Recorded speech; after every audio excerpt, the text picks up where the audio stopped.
transforming your life through the 4 pillars: voice, demeanor, environment, and virtue. That morning, I went for a health and beauty care session. In the tranquil space, the faint scent of lotus tea mingled with the babbling sound of water, creating a gentle and relaxing atmosphere. As it happened, I met the master, who was also there. I respectfully greeted him and boldly expressed the inquiries I had been harboring for the past few days. "Master, I have heard that to change one's life, a person needs to transform through 4 elements: voice, demeanor, environment, and virtue. But why are these things so important, and how can I apply them effectively in my life?" The master, as calm and serene as always, replied, "These are teachings that have been passed down for thousands of years, and today they still retain their profound value."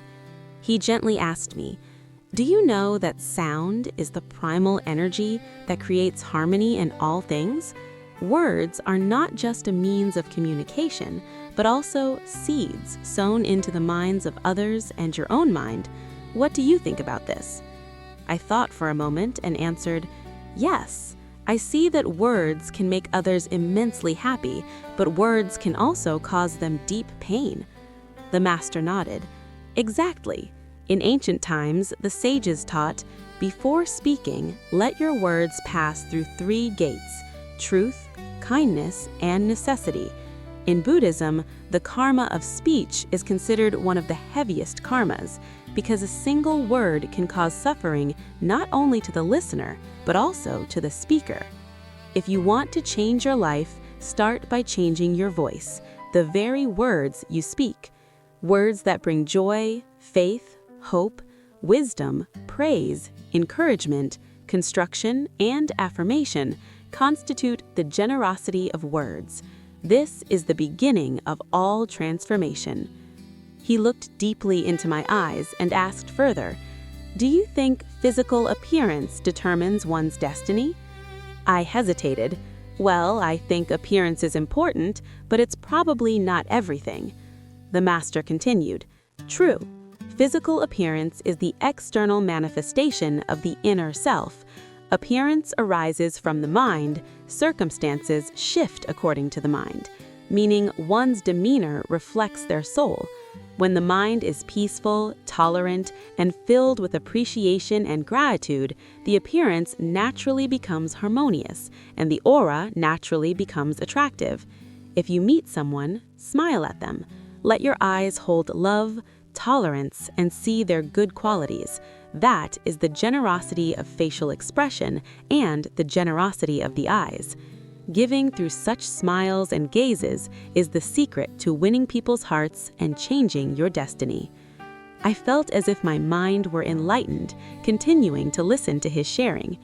People today often seek external methods of change, fixing their nose, adjusting their lips, forgetting that changing from the inside is fundamental.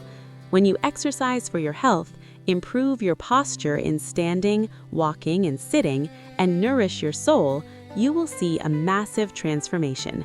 That is the ultimate secret left by the ancients for thousands of years. The master recounted, "Do you remember the story of Mencius's mother moving 3 times to find a good environment for her son?" I nodded and replied immediately, "Yes, I do. But what is the deeper meaning of that story, Master?" He nodded. "That story is clear proof that the environment, or to, is not just the feng shui of where you live, but also the community, friends, and what you interact with daily. The Japanese believe that creating a good environment is sowing the seeds for success. Meanwhile, Stoic philosophy emphasizes that living among people with good qualities naturally makes a person better." I asked further, "Then how do we choose a good environment, Master?" He answered, "Start by observing, feeling, and noticing.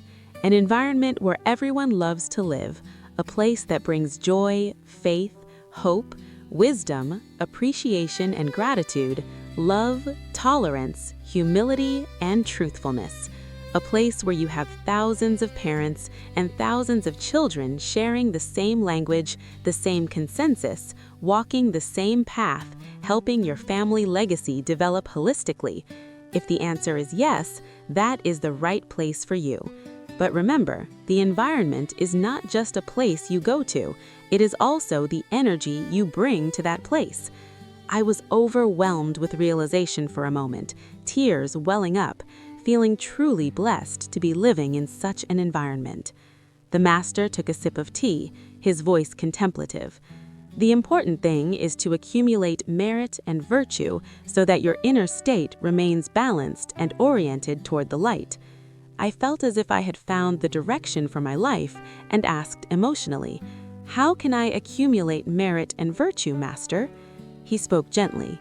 Every day, in every second, every minute, you practice the 7 important generosities of human life, giving through your facial expression, your eyes, your words, your heart, your accommodation, your physical actions, and your seat.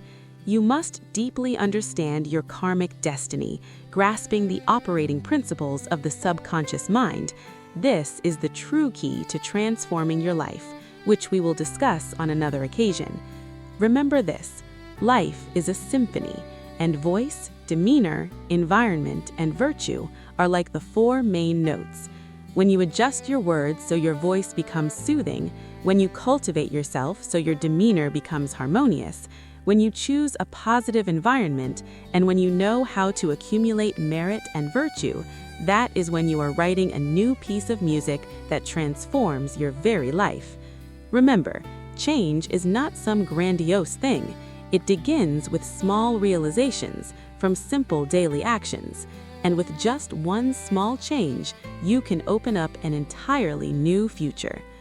The conversation with the master was not just a profound lesson, but a reminder that I am entirely capable of changing my life, starting from my very own inner state.